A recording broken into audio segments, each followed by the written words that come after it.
Hello, good morning. Welcome, everyone. Thank you for being with us here today.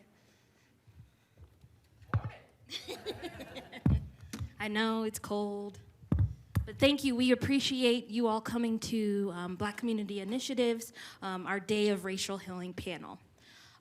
As we like to start with most things, I would like to begin with the land acknowledgement.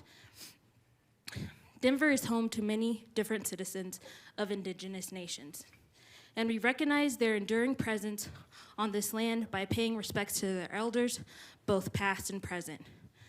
Please take a moment to consider the legacies of violence, displacement, migration, and resettlement that bring us together today, and please join us in uncovering such truth at all public events. Now it is the time to reflect upon the personal, reconcile how the genocidal acts against indigenous communities intersect with our learning, collaboration, and sharing of knowledge. And next, I will read the labor acknowledgement. I am also here to acknowledge the labor of my ancestors. We must remember and understand that this country and our institutions are built on the many unpaid, unaccredited, and disrespected backs of folks that were subjected to enslavement. Let us remember their contributions, lives, and humanity. We thank you for the things that we will never know, the cries that we will never hear, and the courage it took to survive. We acknowledge the blood that was shed, the families broken, and the hopes of dreams of the slave. We acknowledge those who made something out of nothing and that were closer to them than we really think. We honor Black lives taken too soon, Black brilliance locked up behind bars, Black bodies bounded up in systems, Black mental health terrorized by racism, Black trans lives cut short by ignorance. We denounce anti-Blackness in all of its forms and seek to become intimately familiar with the taste of liberation for all, and with the importance that our breath is a reminder of resistance and humanity. Take a breath with me. And now I invite you to join me in singing Lift Every Voice.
check. Okay, cool.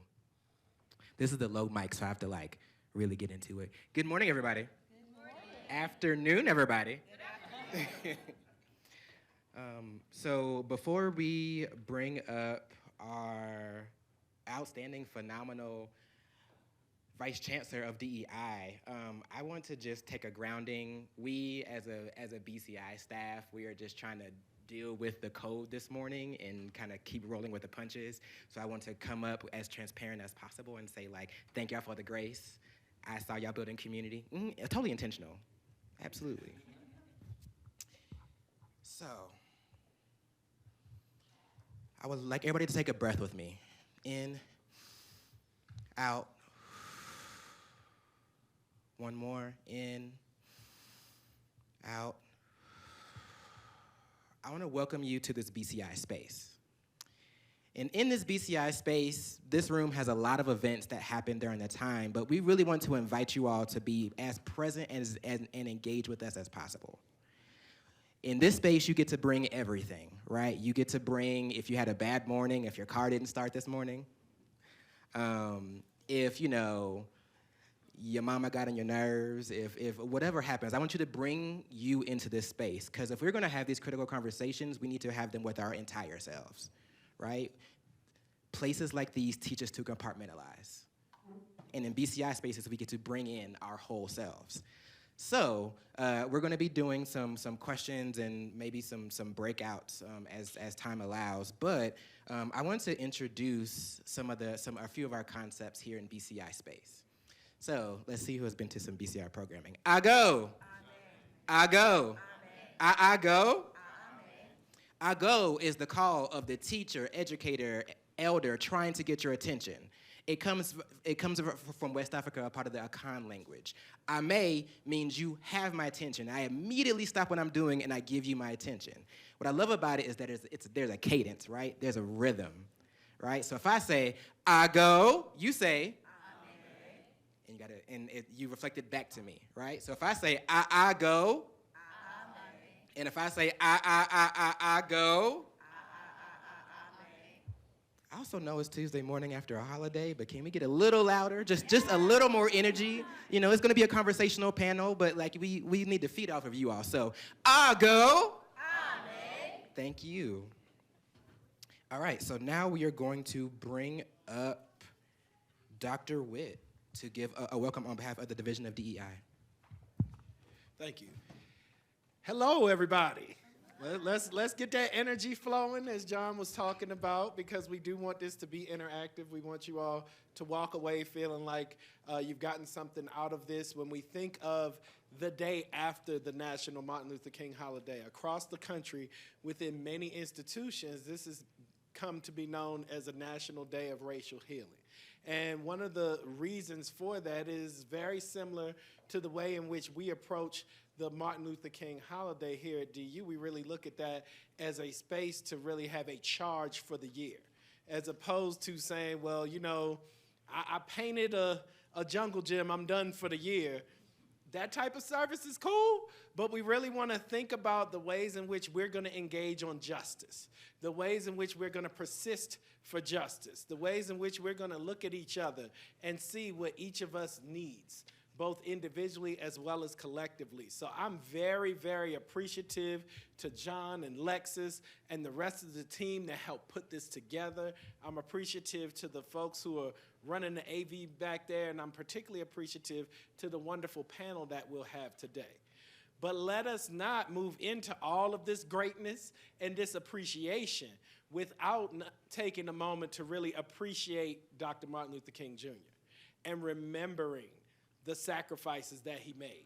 The sacrifices that he made while he was alive, sacrificing time from family, sacrificing safety, sacrificing wealth and riches that he surely could have come into in the interest of fighting for justice. And ultimately, as many, I'm sure yesterday you saw all of the different people who you'd never expect to love Dr. King, putting posts up about him and his legacy, and forgetting that whole element that he was assassinated in the midst of really fighting for social and economic justice for people across many different identities here in our country. So let's keep that in mind as we engage in these conversations and as we leave from here and we're really charged with the work that we'll do throughout the year until we loop back around to the next Martin Luther King Day. So thank you all for attending. I'm looking forward to it.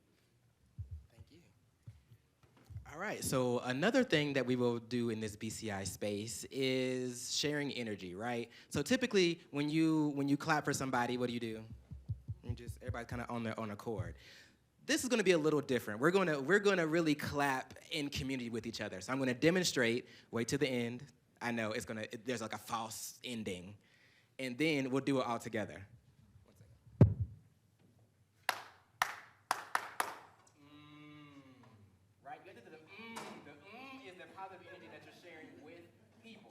Now, there's two parts of this clap. There's the when you're giving it to somebody, and when you're receiving it, that person's gonna pull it in.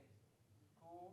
And I know it's gonna feel weird, it's gonna sound, it's gonna, we don't really get to hear ourselves take up space like this. But I promise you, if we all do it, it's gonna change the energy in the room. Cool? You with me? Yeah. All right, let's do it together.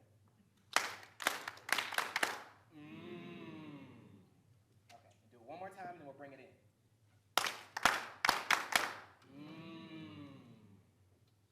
Now, we are going to give Dr. Witt some appreciation.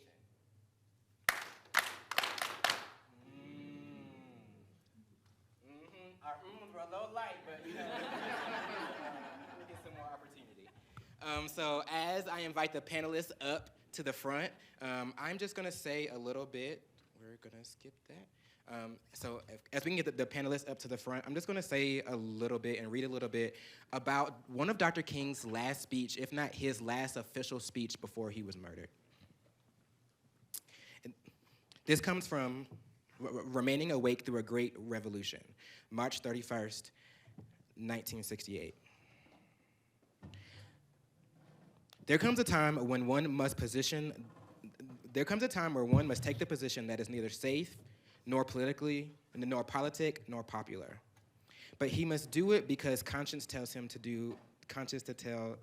is right. I believe that today there's a need for all people of goodwill to come together with a massive act of consciousness and say, in the words of the old Negro spiritual, we ain't gonna study war no more. This is the challenge facing modern man. Let me close by saying that we have difficult days ahead in the struggle for justice and peace, but I will not yield to a politic of despair. I am going to maintain hope as we come to Washington in this campaign. The cards are stacked against us. This time, we will really confront a Goliath. God grant that we will be, in the truth of David, set out against the Goliath of injustice and the Goliath of neglect and the Goliath of refusing to deal with the problems, and go on with a determination to make America the truly great America that it is called to be.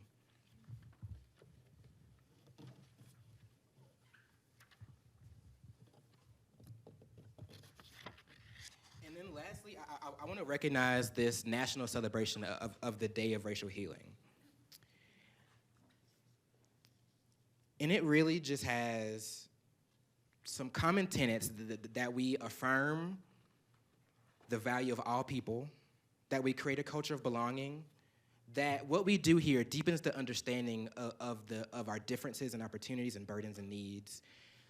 We really try to restore individuals to the wholeness that we were born with, the wholeness that we belong, the wholeness and the belief that we are enough. Everything that we do is just the icing on the cake. And we hope to build some relationship here. We hope to demonstrate some trust amongst ourselves, demonstrate some authenticity, and have some actual dialogue. We'll get there, yeah. I'm joined by some of my amazing colleagues that you'll introduce yourselves, and then we'll go ahead and start the conversation. Cool? We're good? All right, so before we start, let's share some energy with me and our folks up in the panel. One more time. It wasn't enough for me. All right. Okay. So, Let's go ahead and start with the panel introducing themselves. So we can start from this side. If we can keep it to, 60 seconds. Yeah, we're trying to make up some time. So please introduce yourself and your office and why you're here today. Welcome. I am the Associate Director here, and I'll start first with also my pronouns, she, her, and asa, that's she in Navajo. And I work under the Division of Diversity, Equity, and Inclusion. Hello, everyone. I'm actually Dr. Reggie Byron. I am the Director of Critical Race and Ethnic Studies here at DU. I'm also an Associate Professor of Sociology, and then finally, I am the Faculty Director of Black Community Initiatives, and I go by he, him.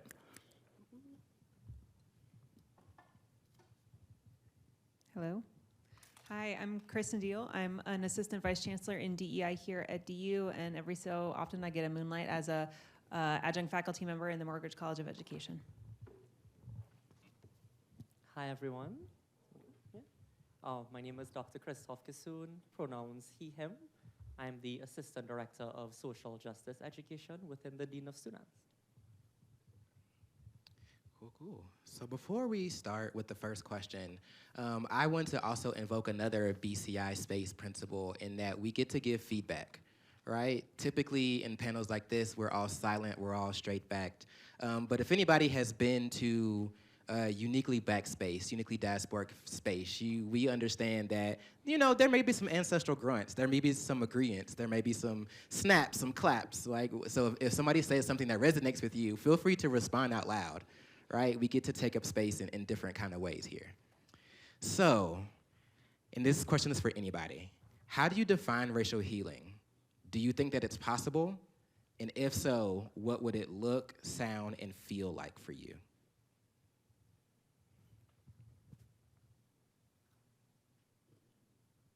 All right, I'll go first. So I've actually written some responses because I figured there were so many questions and there's a number of panelists and I didn't think we'd get through it all. So I'm just going to read to you what I've wrote and chime in later. So racial healing to me is a journey that begins when we work toward disrupting existing systems of oppression. I think that the point of racial healing is that those of us who are racially oppressed can be made whole. This requires willpower, accountability, and change, more so from those who wield power strategically, but also from those who lack power but remain complicit in the status quo. I think racial healing, to me, feels like freedom. It is the freedom to not have to constantly reflect on the traumas of racial oppression. And to me, I think the epitome of it is that it feels like Dr.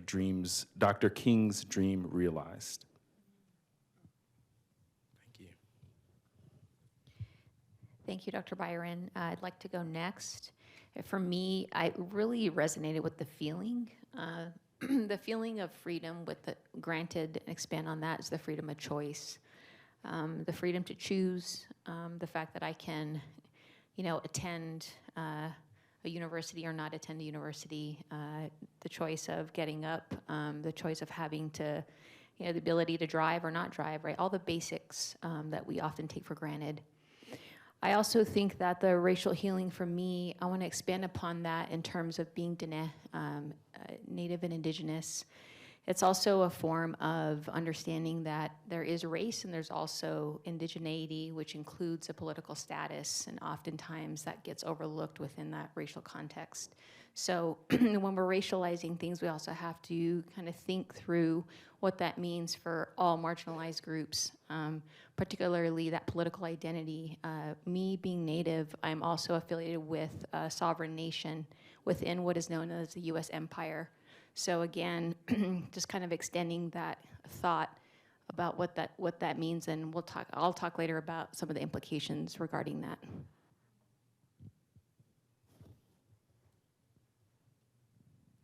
So I think about racial healing in a variety of ways, but kind of my basic definition is a restoration of full humanity.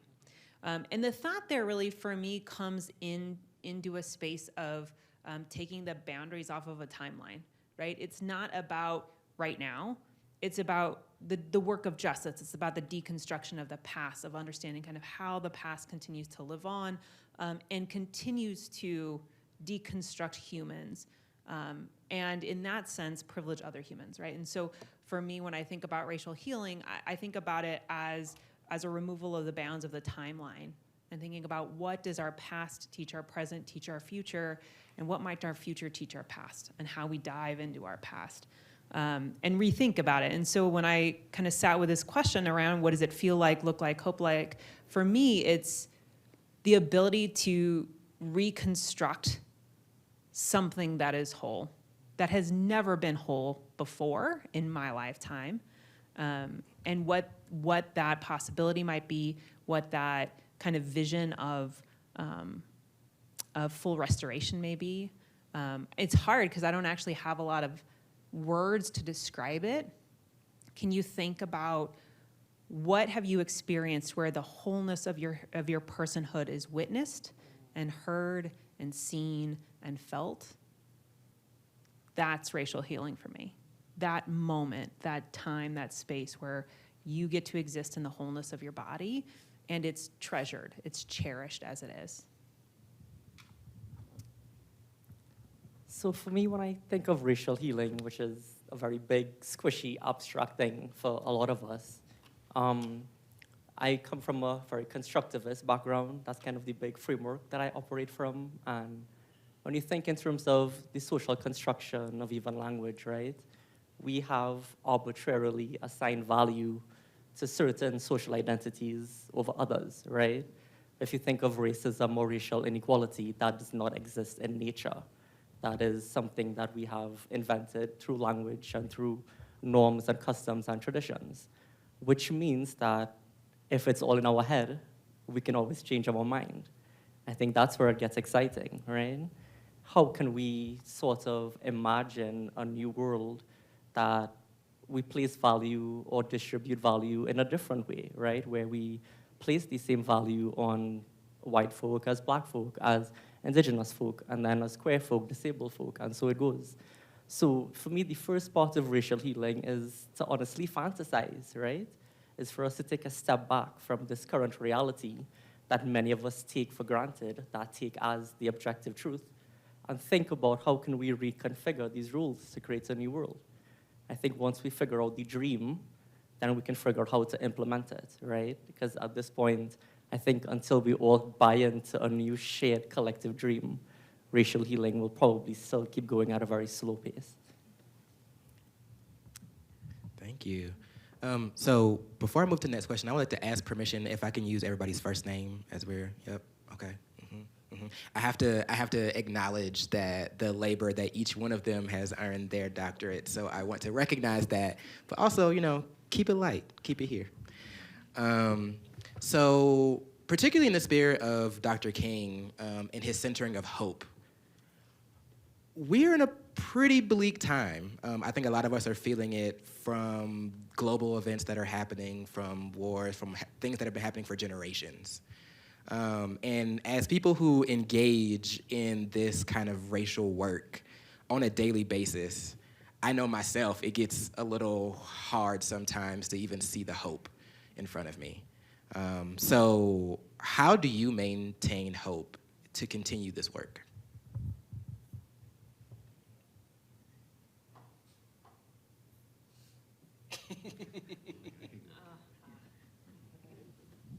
I don't know if I have I have a very squishy answer for this. I think there's a lot of ways I maintain hope. So I grew up religious and spiritual, and those threads continue to reside in my body.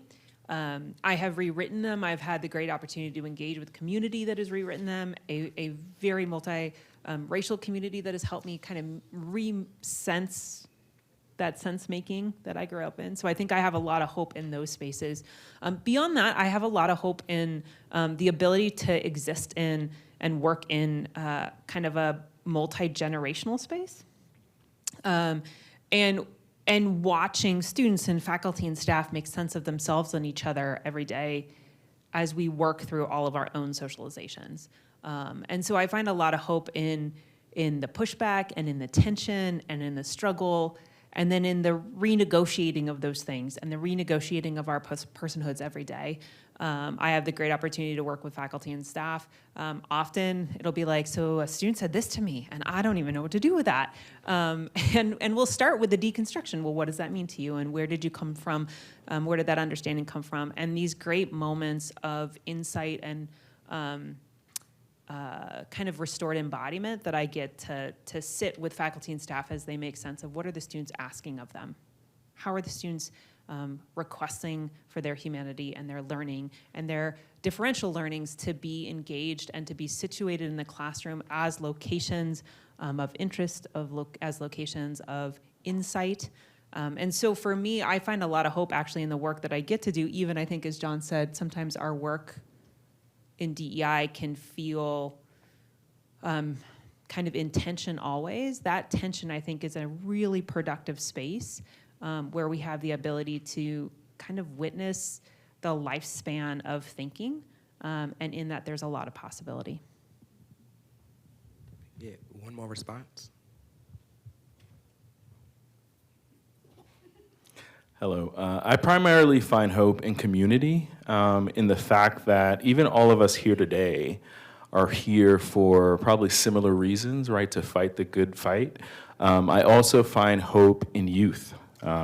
As a professor, I mean, I teach a lot of, college kids who are just full of sort of inspiration and joy and hope. And I find hope in the fact that the sort of stages that we've set for them, they'll be able to take to the next level and hopefully push us over the finish line, right, in trying to bring about racial justice. So those two things bring me hope. Yeah, I will echo. I just had a conversation with a few people in this room about when I'm not feeling so hopeful. And if I go back to my tradition teaches me to be in community with each other. When we feel bleak, when we don't feel like there's an answer, sometimes we just need to be in the same room together, whether that be virtual or not. I think about the power of vulnerability and the power of being seen, and sometimes when I'm not at my best, right, and I'm supposed to be at my best at all times, sometimes just being seen as a person is helpful to just see my humanity and get a chance to see other people's and not just the worst of it at all times. So now I want to shift to the work, to the spaces that we create. How do you approach conversations about privilege and power dynamics, both within and between racial identity groups? How can these discussions contribute to coalition building?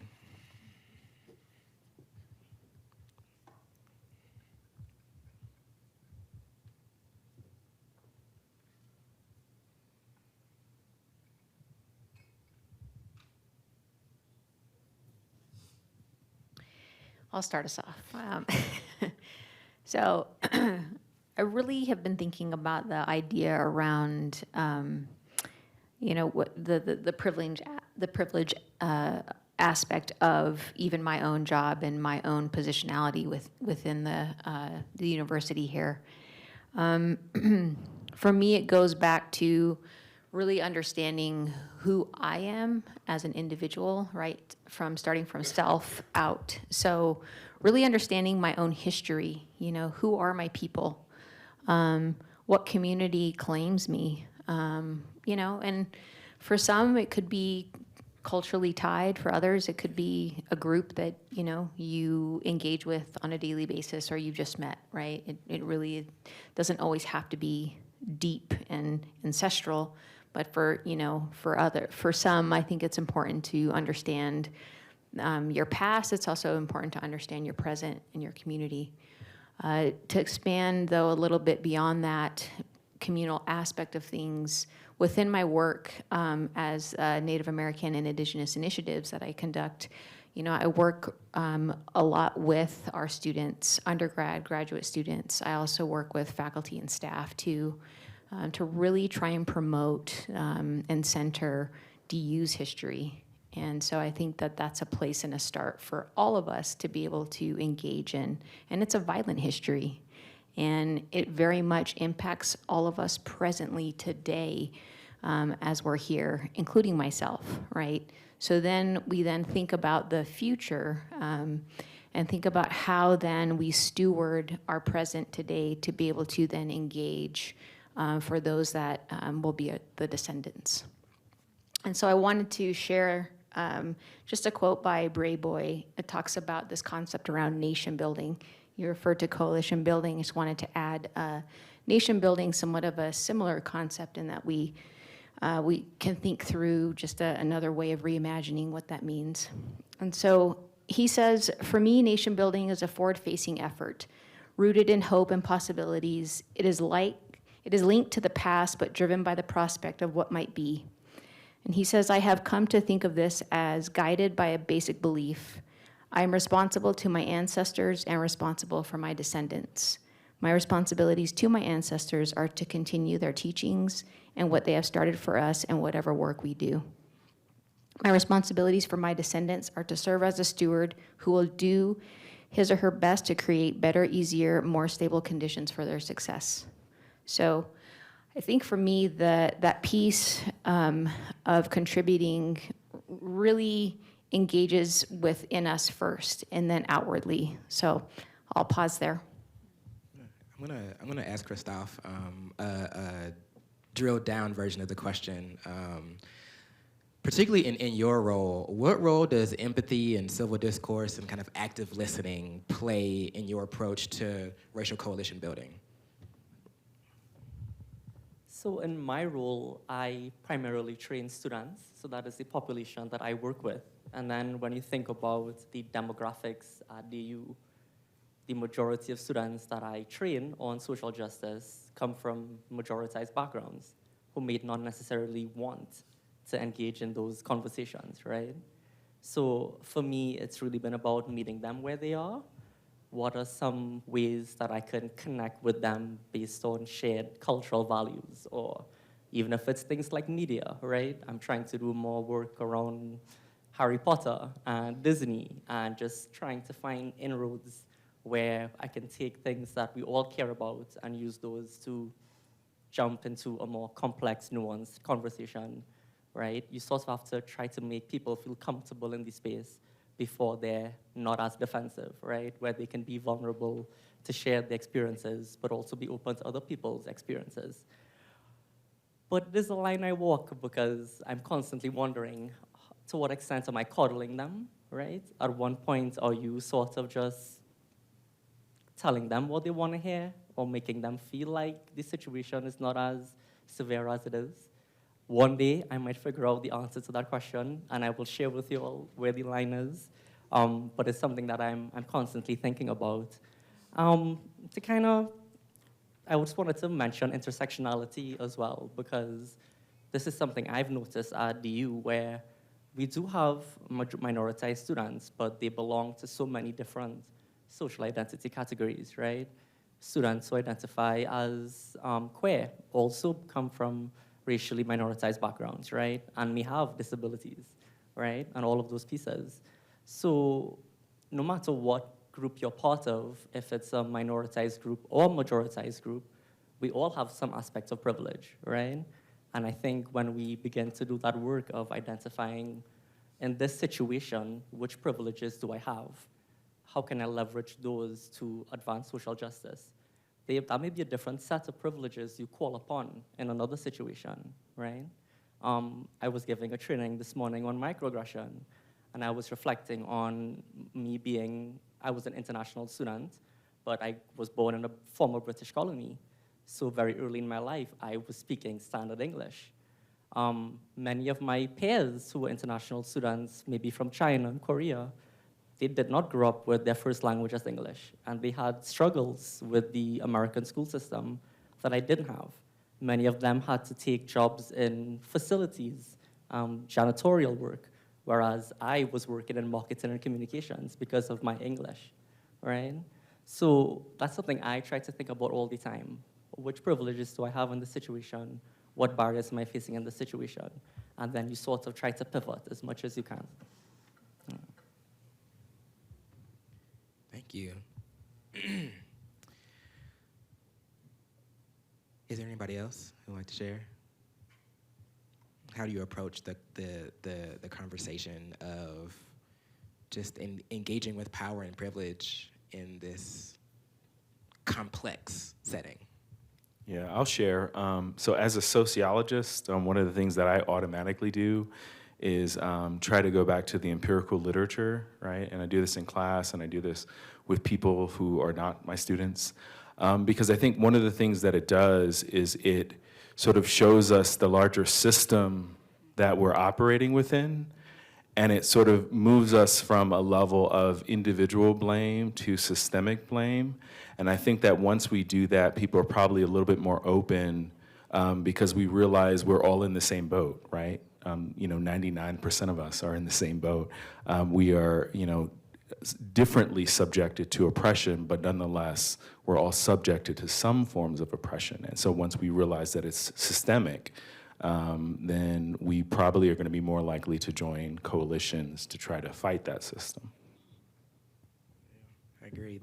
That reminds me, the understanding that we have to, our social, interpersonal, and systems interplay is Ibram Kendi talks in his book, talks about intentional discrimination. And we have to be okay with some things have to be done, right? Like, we can't have this kind of racial healing achievement of all the things and one group doesn't do anything, or one group only has to feel bad, right? Like, feeling bad is kind of the default of the thing, like when you think about the weight of all of it, and we have to move beyond feeling bad, particularly moving beyond the apathy and like the sadness, because those are very passive emotions. Those things are about me, right? I'm sad because of the history, versus moving into more active, action-oriented. Can I learn more? Can I be in community more? When I mess up, how do I show up and be seen in my mistake, knowing that I'm not a failure, right? So let's move into what does this mean for DU specifically? Let's imagine, right? We've achieved true solidarity on campus. Everybody close your eyes. Just take a few seconds. We've achieved true racial intersectional solidarity on campus, particularly for minoritized students, faculty, staff. What did the campus do to achieve this goal? How did we get there? Whoever would like to share from the panel. So I'm gonna piggyback off of something Stevie and then Reggie said. I think the first is a reconciliation of us to our past. Making sense of what does it mean to be a DU, not as to what John said, like something just is meant to make us feel bad or sad, but that we've made action-oriented, praxis-oriented sense and then acted upon that. How do we engage with our tribal reps? How do we engage with our indigenous populations? How do we engage with our students? How do we think about this land differently? Not as a space that we can trot on and move freely in the day, but that we actually make sense of like, what does land mean? Not as a property right?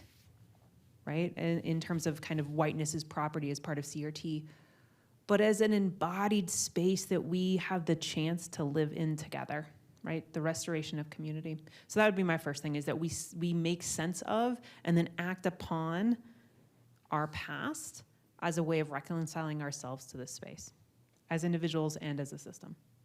And then the second thing for me is to go from what Reggie said, which is this notion of moving the work from individual labor to systems labor. So I am a very practical person, even as I really love to exist in theory, but a very practical thing would be a full audit of all policies, procedures, and practices here at DU. With the beginning question of, what does racial equity mean and look like in this practice, in this policy, in this process? And then rebuilding it from there. Right? Our first question is a racial equity question applied to all things, so that we can potentially have the right to reimagine success, thriving, beyond just, did you breathe through the day? Did you get through the day, right? So those would be two first very practical things for me, but audits but changing the question from a question of ROI to a question of embodiment, and that kind of full restoration of humanity. If we were to start there and reimagine an academy whose core is racial equity, that for me is what solidarity can be grounded upon. Thank you, Kristen. I would also like to extend upon that the idea of decentering humans for a moment, and really thinking through what it means to be in place and space, but for both non-living and living entities. And I don't necessarily mean that in this like nuanced or spiritual manner, kumbaya, but I rather mean it in a very practical manner. Like, how are we utilizing these spaces? How are we, maintaining them in a way that's honoring even right down to the way, to these buildings, right? The ways in which we engage in these spaces intentionally, I think, is important. I also think too, in a way that I can think about it, at least through the work I particularly do, and I'll speak for my space, is to see, it would be to really think through the programming that's intentional that we do annually. For example, the DU New Beginnings powwow. That is a powwow that has been occurring for over 13 years now. And it's a program, right, from the lens of an institution, but it tethers all these ideas that we're referring to today: community, coalition building, nation building, healing. It's a space that exceeds beyond this idea of return on investment. So if we could find ways that intentionally engage a baseline budget so that we can have these programs that are sustainable, that are continuing, that bring in community at large. We're talking even, beyond what is now known as Colorado. We have people coming from all over Turtle Island that come and want to participate and learn about what DU is about, learn about our community here at DU, learn about our local Native and Indigenous communities, and then also, our allies as well. So I do think that thinking through these programs beyond just programs, right? They're not set, but they're sustainable engagements that continue the cycle and reinforce what community is to us, what racial healing can be within the context of perhaps, from an Indigenous angle. So I think those things are really critical in thinking through. When I close my eyes and I think, okay, what could this look like? It could be that we're giving space. It could be that we're being intentional and giving focus and attention to things that are important for our communities, particularly for our minoritized and marginalized communities. I'm going to move into the last question before we can take one or two from the audience. So everybody be thinking about that. I also want to add to this. What does it look like? I think for me, it looks like mattering, right? It looks like I matter to every person in this room, and you matter to me, and you know that. When we're supposed to be in the same space and you don't show up, I'm worried about you, right? I care that you aren't in the space. I need you to be in the space because we can't make this experience the way that it needs to be unless all of our presences are present. And we get away from that and just saying, well, if somebody's not here, okay. But nobody checks on them, nobody like we really have to be in community with each other if we really want to make this thing intersectional, interdisciplinary, and for humanity. So, last prepared question. What is something that you wish the campus generally knew about your target populations? About the way that your target populations navigate campus?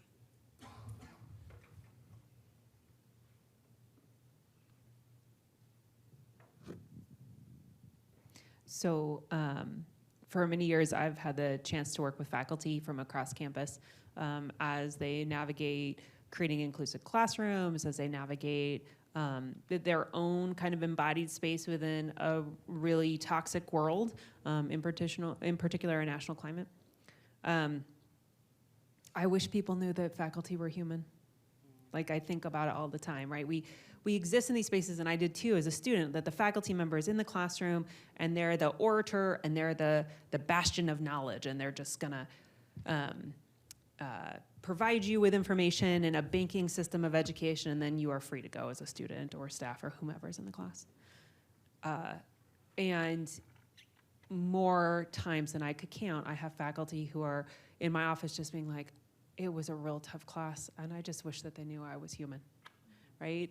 And in particular, our faculty who come from minoritized or marginalized backgrounds, whether that is race or gender, sexual orientation, gender expression, neurodiversity, but we lose that part of faculty at some point. We think that we're there just to grasp something from them and then we're free to go. But they've got all their own stuff, right? And the things that are impacting the world are also impacting them. And it's not just for us to see faculty as embodied engagers in the world, but it's for them to have space to do that as well. How many faculty want to be able to come into a classroom and just say, like, it's really crappy out there right now, and I need a moment to breathe, and I'm guessing you all need a moment to breathe, so we're going to breathe through this together. In the same way that kind of John started us in this breathing exercise. So as a target population that I work with often, which are our minoritized faculty, is just that they're humans that have feelings and emotions and experiences, and that we need to witness that alongside them, not as a way of kind of recentering faculty, but as a way of actually centering community and the learning community of the classroom, rather than just this kind of banking system of knowledge that in some sense dehumanizes all of us.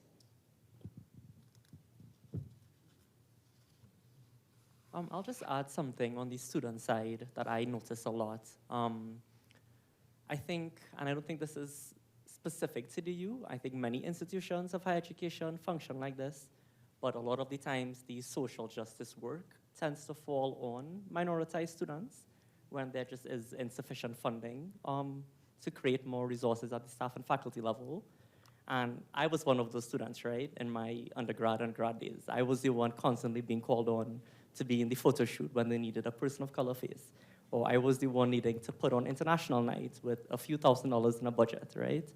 And we do it because we care, right? Minoritized students care, and they want to do the work, but it's unfortunate when they keep getting called into these spaces to take on this uncompensated labor while they are taking a full course load and they have 2 jobs, and they might have younger siblings that they have to go home and feed, right? So how are we as a campus community figuring out and putting resources in place to take that burden off of our students? Because they will do the work, and it's our job as well to remind them that they don't have to, right? They don't need to save the youth. They don't need to save the institution. The institution needs to save itself, right? And they should be there to help support and be part of that experience and make sure it's being done in a student-driven way. But I don't believe they should be the ones doing the labor. So I want to say I certainly can't speak for all African Americans. I can only speak for myself. But I can say as a Black professor on campus, and having worked in predominantly white institutions, my last one and this current one, one of the things that I feel as I navigate these spaces is I feel both invisible and also hypervisible. And I imagine that Black students and faculty and staff probably feel the same way. So we feel invisible in part because we're drastically underrepresented, right? I looked up the stats and I think like 3% of DU students are Black, which is drastically underrepresentation. But at the same time, that underrepresentation comes with hypervisibility, right? You're oftentimes in classroom settings called on to be a spokesperson for your group. And whatever you say kind of resonates, right? And it sort of lives because you're one of only a few. And so I wish people knew the tension that sometimes African Americans have to face in predominantly white campuses, right? And in this sort of being both invisible in numbers, but also hypervisible in certain contexts as well. And then, does anybody have a question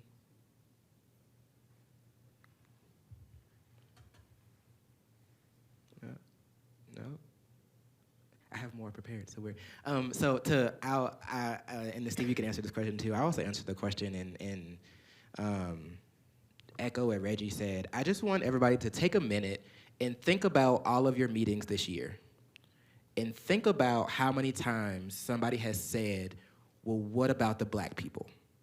What about the black students? What about the black faculty? What about the black staff?" Every day I'm in meetings, and my first question is, so have you considered about the black people? No, but we want to engage them. Why would they come to this program? Because it's here. Huh. Okay, sure.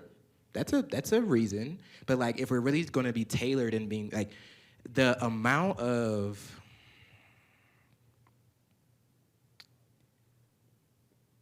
lack of consideration for the existence of black bodies and how those things can be different on this campus, in this city, in this state is astounding to me.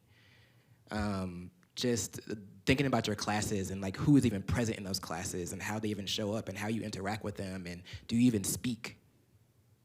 Like basic recognition of humanity. Like there's a neglect in a lot of our minoritized communities within like this kind of larger DU community, so it makes sense why folks disengage. Stevie?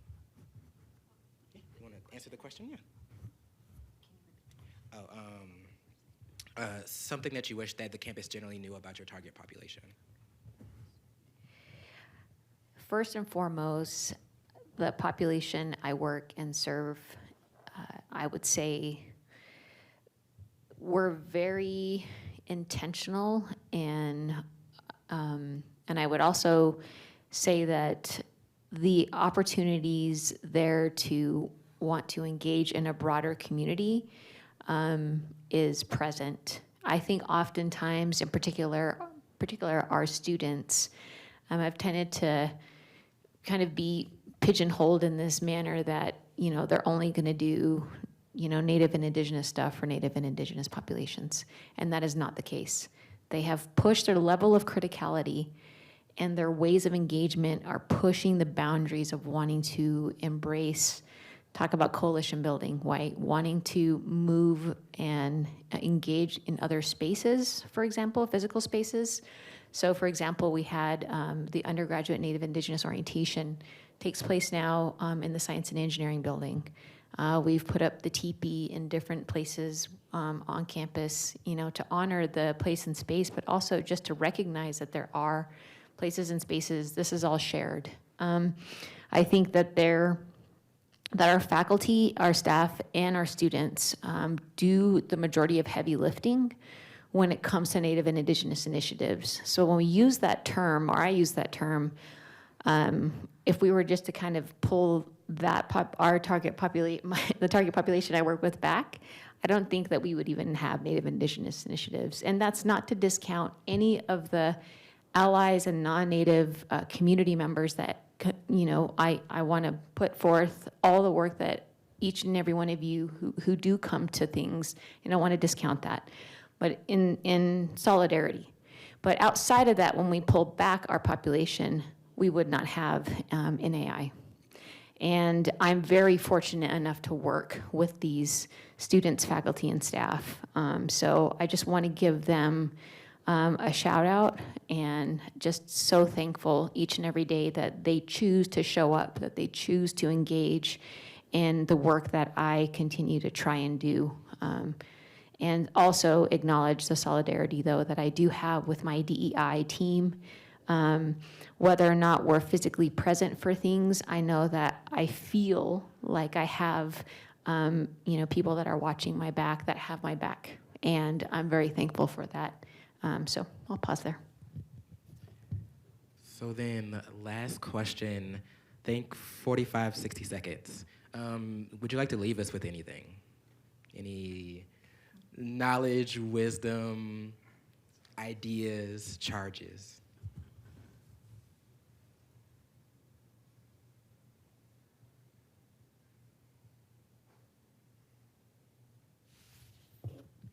I just want to quickly say that we all are privileged in the fact that we have accessibility to come together like this as a community, because oftentimes I don't think we think through a lot.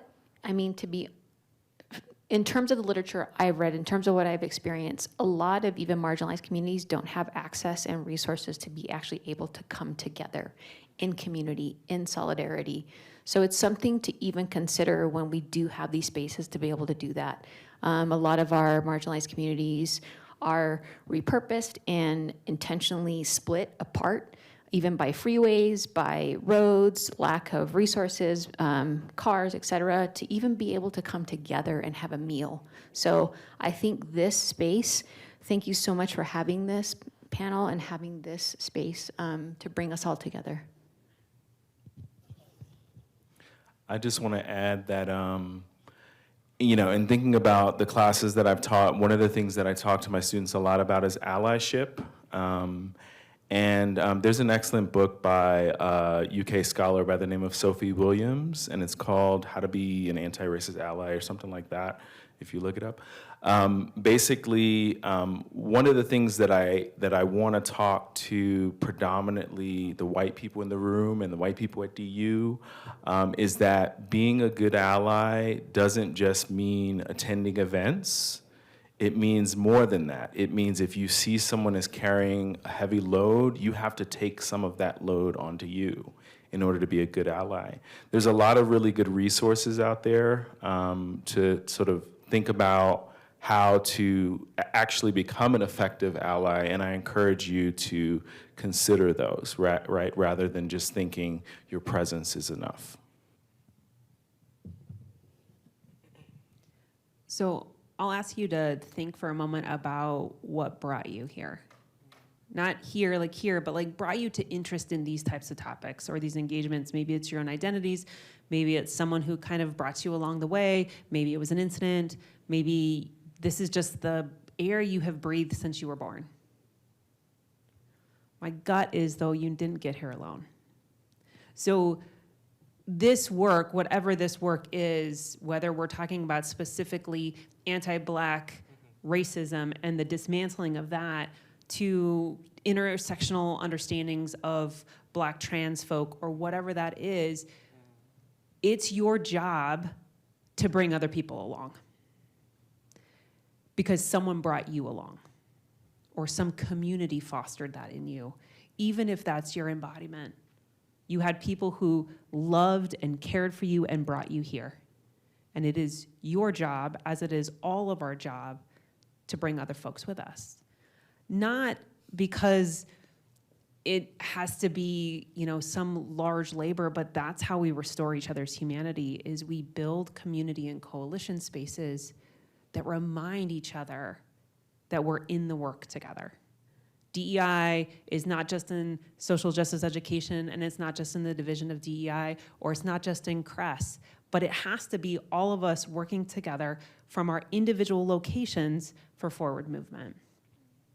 In one of the kind of beginning works of critical race theory in education, the scholars posit that if racism is gonna end, it will end the moment that every person is doing their work toward its end.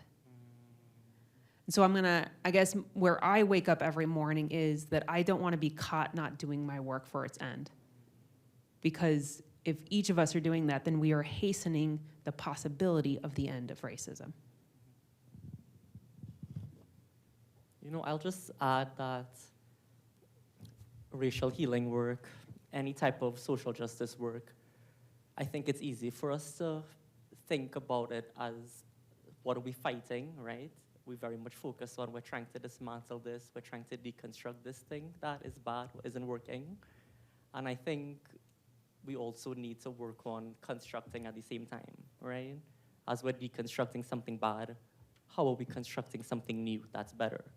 And I think when we don't do that work of imagining that new reality, we end up back in the same place sometimes, right? So I think we can do both. I think we can deconstruct and construct a new reality at the same time. Thank you. So we are going to give some appreciation to our panelists.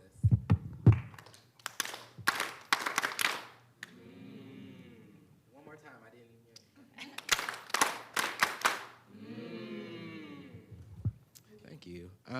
I think the answer that I would ask or leave, I guess, everybody with is if there is one critical question that you could answer this year, the question is if you could not say your student status or your profession, and I asked you the question, who are you?